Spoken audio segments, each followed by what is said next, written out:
क्रांती news, आवाज सर्वसामान्यांचा। एकात्मिक आदिवासी विकास प्रकल्प कळवण अंतर्गत आयोजित शासकीय व अनुदानित आश्रम शाळांच्या प्रकल्पस्तरीय क्रीडा स्पर्धा सटाणा तालुक्यातील दौधेश्वर इथं मोठ्या उत्साहात पार पडल्या। यामध्ये सुरगाणा, कळवण, मालेगाव, देवळा, सटाणा, चांदवड आणि नांदगाव या तालुक्यातील सुमारे 1452 खेळाडूंनी सहभाग घेतला।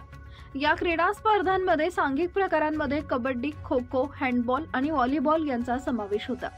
मैदानी वैयक्तिक क्रीडा प्रकारात लांब उडी, उंच उडी, गोळाफेक, थाळीफेक, भालाफेक, रिले आणि 1500 मीटर चालणे अशा प्रकारचा समावेश होता।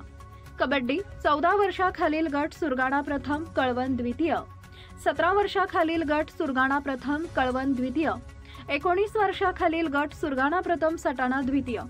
खो खो सर्व वयोगटामध्ये सुरगाण्यानं वर्चस्व राखत प्रथम क्रमांक मिळवला तर द्वितीय क्रमांकावर कळवण राहिले। हँडबॉल 14 वर्षाखालील गट सटाणा प्रथम, सुरगाणा द्वितीय, 17 वर्षाखालील गट सुरगाणा प्रथम, सटाणा द्वितीय, 19 वर्षाखालील गट सुरगाणा प्रथम, सटाणा द्वितीय।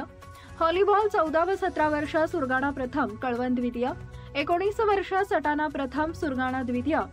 वैयक्तिक क्रीडा प्रकारातील निकाल उंच उडी भूषण बागुल कळवण, ज्योती अलबाड सुरगाणा, गोळाफेक तुषार चौधरी सुरगाणा, वंदना चव्हाण देवळा, भालाफेक देवेंद्र गुंबाडे सुरगाणा, शांती महाले सुरगाणा, लांब उडी ललित गावित सटाणा, उर्मिला पवार सुरगाणा, 1500 मीटर धावणे नितीन वाघमारे सुरगाणा। बक्षीस वितरण सोहळ्याला जिल्हाधिकारी व प्रकल्प अधिकारी अकोनोरी नरेश यांच्यासह सहाय्यक प्रकल्प अधिकारी श्री नवनाथ ज्ञानकर तसेच विविध शाळांचे मुख्याध्यापक व क्रीडा शिक्षक उपस्थित होते। यावेळी विजेत्या संघांना व खेळाडूंना पारितोषिक देऊन सन्मानित करण्यात आले। या स्पर्धेत आदिवासी खेळाडूंच्या उत्कृष्ट कामगिरीसह त्यांचे मनमोहक चित्र केलेले होर्डिंग्स विशेष आकर्षण ठरले।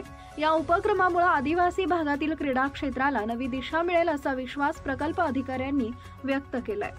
महाराष्ट्र क्रांती न्यूज साठी प्रतिनिधी लक्ष्मण बागुल, बोरगाव, सुरगाणा। अशाच नवनवीन बातम्या पाहण्यासाठी आमच्या महाराष्ट्र क्रांती न्यूज या YouTube चॅनलला लाईक करा, सबस्क्राइब करा आणि बेल आयकॉनला प्रेस करा।